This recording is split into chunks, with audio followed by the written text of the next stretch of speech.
Hello and welcome to the Apocaholics Anonymous episode 2. Now, first thing I want to address is my voice might sound a little bit different. I can't tell if it's the way I set up my equipment, the new equipment that I got, or the way that I set up the software, or if it's just the way I'm talking.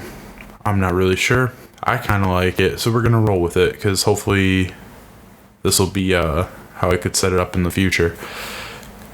Really quick, I want to give my thanks to the intro music by my friend Sean, who goes by DJ Rhymes.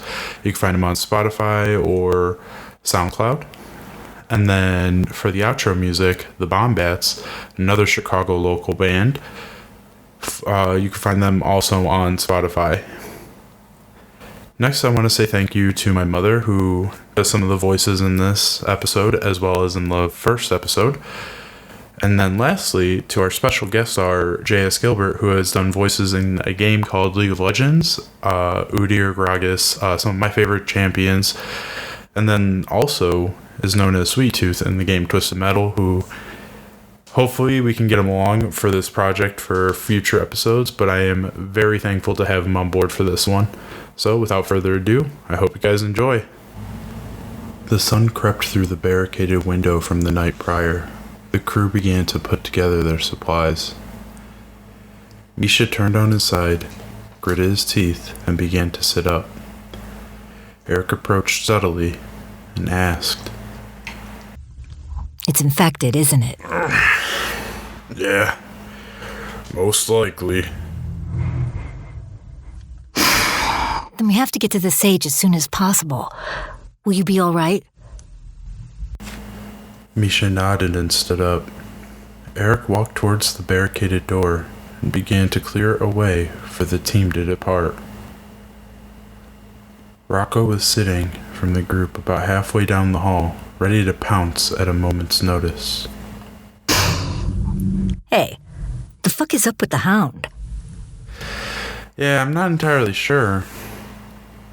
I mean, he's been at that ever since we got here, and I kind of chalked it up to if anything happens, I would just wake you guys up." "I don't like it, but we should get going." Rocco turned his attention to the exit Eric had cleared the debris from. Rory gently guided Eric down and signaled the rest to get low. Sure enough, the sound of boots marching and men hollering was heard through the muffled walls of the building. Misha grabbed his notepad, scribbled for a moment, and flashed the message to each member of the group. The simple note read, "Different exit, go through school." While the coalition rarely traveled through this area, the school was a known landmark and was often the closest to the city that groups would travel while scavenging. They understood what this meant. Ava lowered her brow, expressing discomfort with the idea, but followed suit. The group found a side exit that hid them around the corner from where the men were marching. When there was a break in the search parties, they quickly darted across behind the next set of buildings. They crept along for nearly an hour when they had finally reached the school, the landmark for the inner city.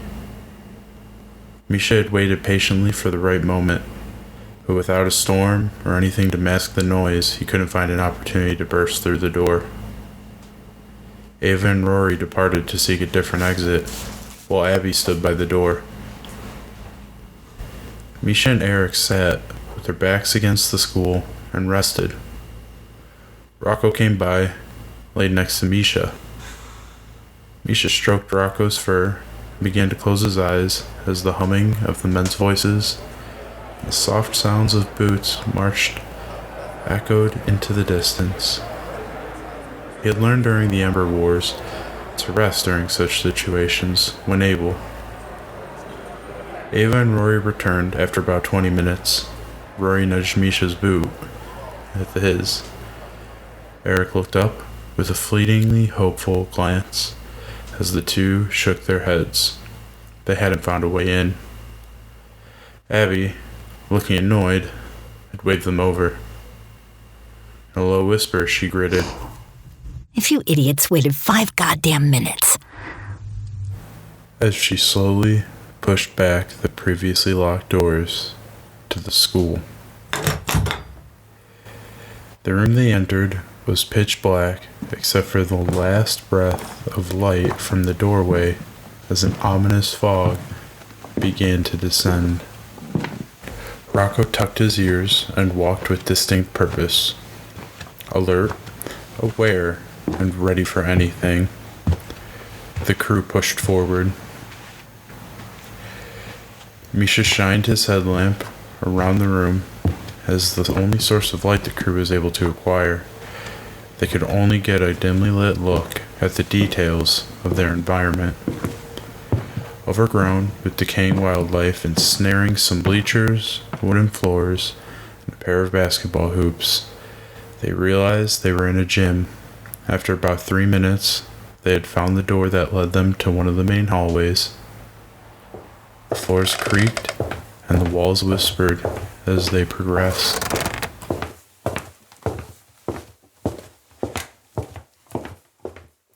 After about 5 minutes, Rory had sensed something wrong and signaled the group to halt. Rocco was trailing the pack, but had stopped 10 yards behind the group and was curiously starting to stare into the dark room. Misha signaled the rest to stay put and approach the room. You guys can come forward. Eric, you're gonna have to stay back there. As they peered into the room, the scene was horrifying. A room labeled Science Lab had scattered, deteriorated bodies, with various crushed capsules scattered about. Abby picked one up that had read HCl. Poor bastards. Didn't know how painful that must have been. Hey, you think there's anything in here we could use to clean me up a bit before we keep going? Rory sifted through some cabinets, waved a little bottle in the air, and patted one of the lab desks for Misha to lay down on. After a minute of waiting, Eric curiously walked in to see what the group was keeping from him. Misha sat up instantly, knocking over a vial and nearly causing Rory to dump a whole beaker on himself. Seeing Eric's unaltered expression, he sighed. But the group didn't notice was that Rocco began to back away from the entrance of a connecting classroom. Shit! Misha slid off the table, and the group awaited as a monstrosity slowly began to sound from the dark doorway. And then, suddenly,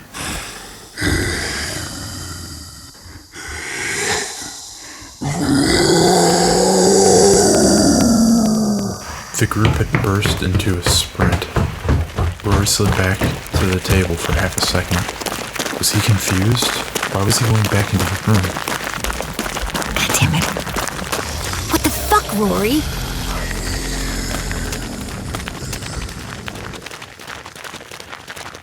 Rory quickly turned heel and rejoined the group, the loud pounding of the lurker leaping towards them and smashing into various debris echoed through the hollow, jagged hallways. Misha, flashing the headlamp forward, noticed that the hallway had shot to the right sharply and kept the pace as he scooped up Eric into his arms.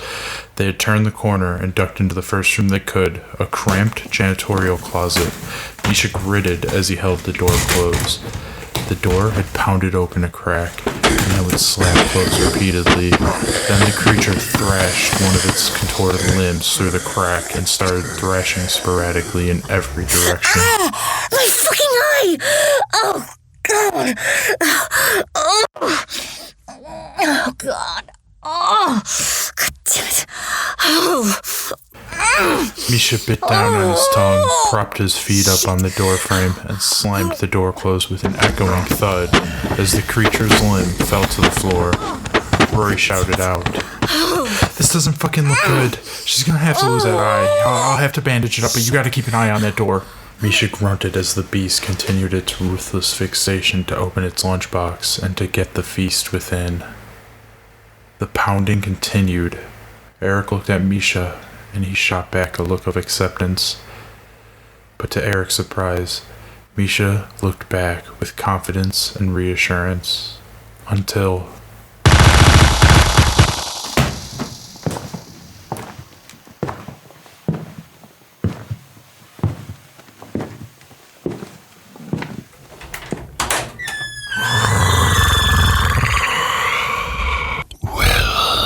Isn't this just a glimpse of sunshine on a gloomy day?